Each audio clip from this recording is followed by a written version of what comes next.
বাড়ি থেকে বের হয়ে আসার পর সময় সন্ধ্যা, তখন আনুমানিক 1:15 বাজে। এই সময় বাড়ি থেকে বের হয়ে আসার সময় রাস্তায় কিছু সুগার মিলের মালামাল সহ একটি অটোকে দেখতে পাই। দেখে অটোটাকে ব্রেক করে জায়গাতে আটকে রাখে, সিকিউরিটিকে খবর দিয়ে সেটাকে মিলের ভিতরে নিয়ে আসা। সিকিউরিটি ফোন দিল যে স্যার আসেন তাড়াতাড়ি, আমরা চোর ধরছি এবং বাইরের গেটের ওই পাশে প্রাচীরের দক্ষিণ পাশে। তো আমি তখন আবার সেই মুহূর্তে বাসা থেকে আসতেছিলাম অর্ধেক রাস্তায়, এই রাস্তা পার হয়ে এই মাঝামাঝি আম গাছটা এই পূজা করা ছিল।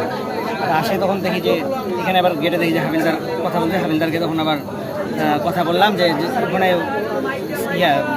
তারেক হাবিলদার কথা, ও তো আমাকে ফোন দিয়ে বললো যে এরকম চোর ধরা পড়ছে। তারপর বলে যে ওই পাশে ওইদিকে ডাকলো, জাননি কেন আপনি এখানে আসেন, যে দৌড় দিয়ে যাই। আমি তখন আবার ভিতরে আমাদের স্যাররা ছিল, বড় স্যাররা, ওনাদের ওখানে তথ্যটা দেওয়ার জন্য ভিতরে ঢুকলাম, ওইদিকে গেলাম দৌড় দিয়ে। যাই বললাম, এমনি স্যার ছিল ওখানে আর ফরিদুল স্যার ছিল, এনাদেরকে বললাম যে স্যার আসেন তাদের ওই যেদিকে চোর বলে ধরছে, চলেন দেখতে যাই। তো ফরিদুল স্যার আমার সাথে দৌড় দিয়ে গেল ওইদিকে।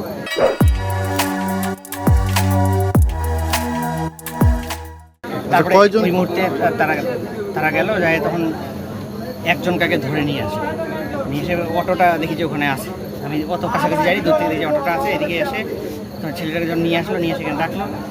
আর তারপরে তখন এদিকে আবার ভিতরে আসে নাকি লোক দেখার জন্য ভিতরে খোঁজাখুঁজি চলতেছিল। তখন আমি আবার ওইদিকে আগে গেলাম, ভিতর থেকে আসে আর পড়ছে একটা আইটেম, সেটা হলো পরে তখন এইদিকে আমরা তালাকের ভিতরে দেখি যে ওই পাশে আমাদের স্ক্রাব যে ঘরটাতে থাকে, সেই ঘরের দেয়াল মানে টিনের শিট কাটে, ওখান থেকে ভাগ করে ওই পাইপের টুকরাগুলো ছিল ওগুলা মানে বের করে যেগুলো পাচ্ছি সেগুলো আবার ওদের হাতে বাঁধানো করা না, বাঁধা নয়।